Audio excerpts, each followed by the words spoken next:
नमस्ते बच्चों, सेठ विद्या मंदिर English high school and junior college में आपका स्वागत है। मैं शिल्पा उपाध्याय, विषय हिंदी, कक्षा 12वीं। तो बच्चों, आज का हमारा टॉपिक है चैप्टर 7 पेड़ होने का अर्थ, जो कि एक कविता है।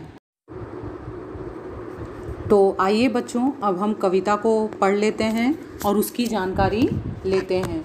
इस कविता के कवि डॉक्टर मुकेश गौतम जी हैं।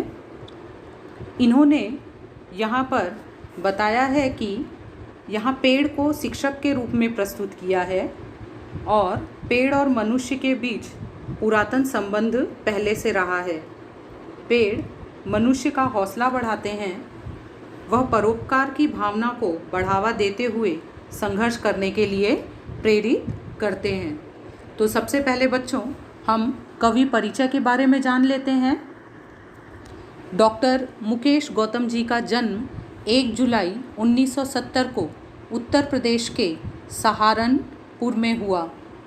आधुनिक कवियों में आपने अपनी विशिष्ट पहचान बनाई है। आपने आधुनिक भावबोध को सहज सीधे रूप में अभिव्यक्ति दी है। वर्तमान मनुष्य की समस्याएं और प्रकृति के साथ हो रहा क्रूर मजाक आपके काव्य में प्रखरता से उभर कर आते हैं। आप हास्य व्यंग के लोकप्रिय मंचीय कवि हैं, फिर भी सामाजिक सरोकार की भावना आपके काव्य का मुख्य स्वर है। आपकी समग्र रचनाओं की भाषा अत्यंत सरल, सहज है तथा मन को छू जाती है। आपके काव्य में बड़े ही स्वाभाविक और लोक व्यवहार के बिंब, प्रतीक और प्रतिमान आते हैं, जो प्रभावशाली ढंग से आपके भावों और विचारों का संप्रेषण पाठकों तक करते हैं। तो अब आता है बच्चों प्रमुख कृतियाँ। अपनों के बीच सतह और शिखर, सच्चाइयों के रूबरू, वृक्षों के हक में लगातार कविता, प्रेम समर्थक है पेड़, इसकी क्या ज़रूरत थी, कविता संग्रह आदि। विधा परिचय। प्रस्तुत काव्य नई कविता की अभिव्यक्ति है। नए भाव बोध को व्यक्त करने के लिए काव्य क्षेत्र में नए प्रयोग शिल्प और भाव पक्ष के स्तर पर किए गए हैं। नए शब्द प्रयुक्त हुए, नए प्रतिमान, उपमान और प्रतीकों को तलाशा गया। फलतः नई कविता आज के व्यस्ततम मनुष्य का दर्पण बन गई है और आसपास की सच्चाई की तस्वीर। अब आता है बच्चों पाठ परिचय। प्रकृति मनुष्य के जीवन का स्पंदन है और पेड़ इस स्पंदन का पोषक तत्व है। स्पंदन का अर्थ है बच्चों धड़कन। पेड़ मनुष्य का बहुत बड़ा शिक्षक है। पेड़ और मनुष्य के बीच पुरातन संबंध रहा है। पुरातन यानी प्राचीन संबंध रहा है।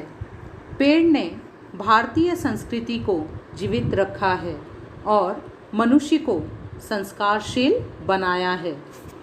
पेड़ मनुष्य का हौसला बढ़ाता है, जैसा कि मैंने आपको पहले ही बताया। समाज के प्रति दायित्व और प्रतिबद्धता का निर्वाह करना सिखाता है और सच्ची पूजा का अर्थ समझाता है। कवि ने मनुष्य जीवन में पेड़ की विभिन्नार्थी भूमिकाओं को स्पष्ट करते हुए उसके होने की आवश्यकता की ओर संकेत किया है। सब कुछ दूसरों को देकर पेड़ जीवन की सार्थकता को सिद्ध करता है।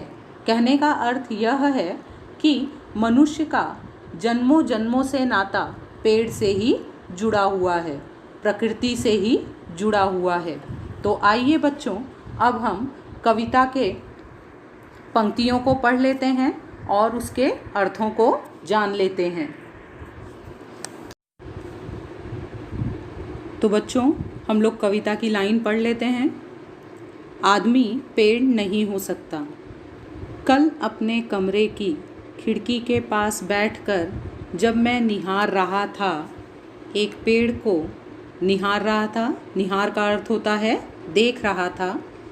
तब मैं महसूस कर रहा था पेड़ होने का अर्थ। मैं सोच रहा था आदमी कितना भी बड़ा क्यों ना हो जाए, वह एक पेड़ जितना बड़ा कभी नहीं हो सकता। या यूं कहूँ कि आदमी सिर्फ आदमी है, वह पेड़ नहीं हो सकता। या यूं कहूँ कि आदमी सिर्फ आदमी है, वह पेड़ नहीं हो सकता। तो बच्चों, इसका अर्थ यहाँ कवि ने कहा है कि वह कल अपने कमरे की खिड़की के पास बैठकर एक पेड़ को देख रहे थे। उस समय उन्हें पेड़ होने का सही अर्थ समझ में आया।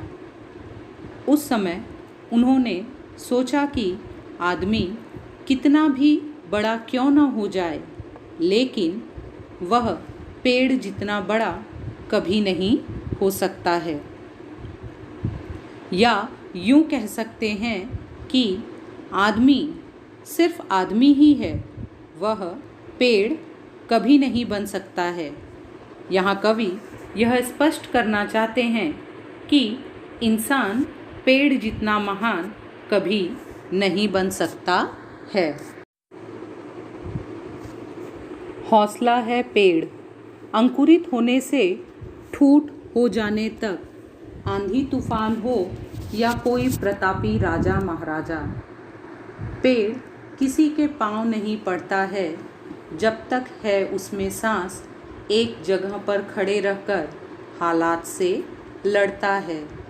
जहाँ भी खड़ा हो, सड़क, झील या कोई पहाड़, भेड़िया, बाघ, शेर की दहाड़, पेड़ किसी से नहीं डरता है। तो यहाँ बच्चों कवि कहना चाहते हैं कि अंकुरित होने से ठूठ होने तक, अंकुरित यानी जब पेड़ में बीज डाला जाता है, जब वह अंकुरित होता है। ठूठ का अर्थ होता है फूल पत्ते सूख जाने तक, अर्थात सूख जाने तक की अपनी ज़िंदगी में पेड़ कभी किसी के सामने नहीं झुकता है। फिर चाहे वह आंधी तूफान हो या राजा महाराजा, जब तक वह जिंदा है, एक जगह खड़े होकर वह परिस्थितियों से लड़ता रहता है, चाहे आंधी आए या तूफान। पेड़ चाहे जिस सड़क, झील या फिर पहाड़ के पास खड़ा हो, वह कभी भेड़िया, बाघ या शेर की दहाड़ से भी नहीं डरता है। वह न किसी की हत्या करता है और न ही आत्महत्या करता है।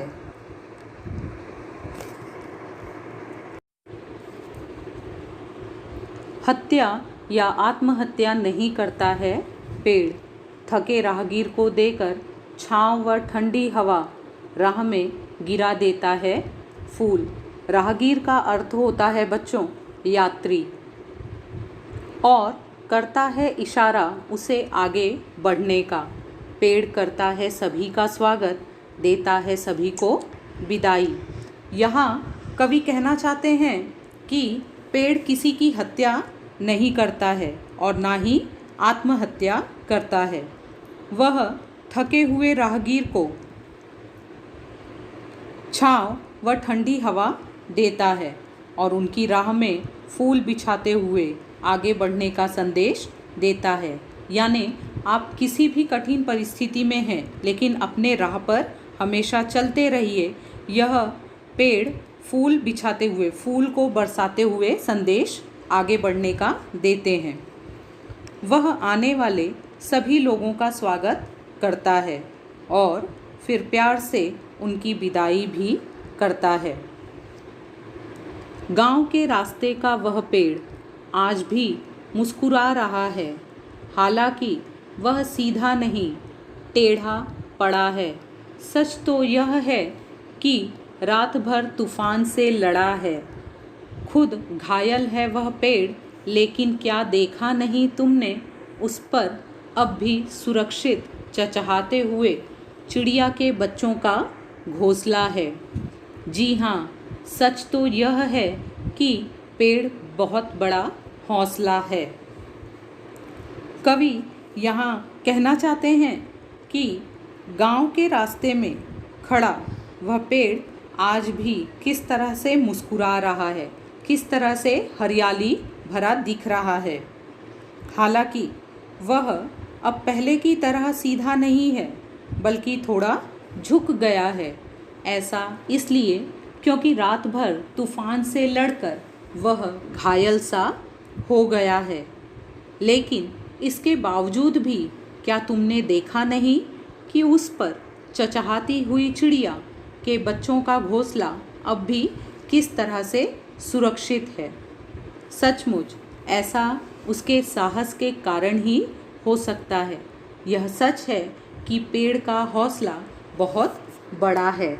ऐसा यहाँ कवि कहना चाहते हैं कि चहचहाते हुए चिड़ियों के बच्चों का घोंसला भी उसी पेड़ की डाली पर बनता हुआ हमें सुरक्षित दिखाई देता है।